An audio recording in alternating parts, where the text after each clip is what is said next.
பெங்களூருவின் கோலார் பகுதியில் கடந்த 23ஆம் தேதி பட்ட பகலில் நடந்த செயின் பறிப்பு சம்பவத்தின் சிசிடிவி காட்சி வெளியாகியிருக்கிறது.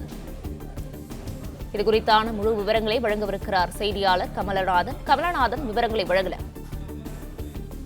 கர்நாடக மாநிலம் கோலார் மாவட்டம் மற்றும் சித்தூர் மாவட்ட எல்லையில் உள்ள முலகாபாலில் சஞ்சீவி அப்பா லேஅவுட் பகுதியை சேர்ந்தவர் தலைமை காவலராக பணியாற்றி வருகிறார். இவரது மனைவியும் இவரும் அதே பகுதியில் வசித்து வருகின்றனர்.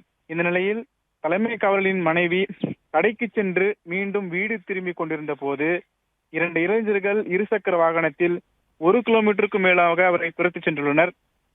சுதாரித்துக் கொண்ட தலைமை காவலரின் மனைவி இருசக்கர வாகனத்தில் வேகமாக ஓட்டி வந்து அவரது வீட்டருகே நிறுத்தியுள்ளார். அவரை பின்தொடர்ந்த மர்ம நபர்கள் அந்த பெண்ணை கீழே தள்ளி கழுத்திலிருந்து தாலிச்செங்கலியை பறித்து சென்றுள்ளனர். இந்த சம்பவம் குறித்து முலகாபாலில் தலைமை காவலராக பணியாற்றிய ஒருவரும் மற்றும் அவரது மனைவியும் புகார் அளிக்காத நிலையில் தற்பொழுது தலைமை காவலரின் மனைவி கழுத்திலிருந்து தாலிச்செங்கலி பறித்து சென்ற சம்பவம் மற்றும் அதன் சிசிடிவி காட்சி வெளியாகி பெரும் பரபரப்பை ஏற்படுத்தியுள்ளது.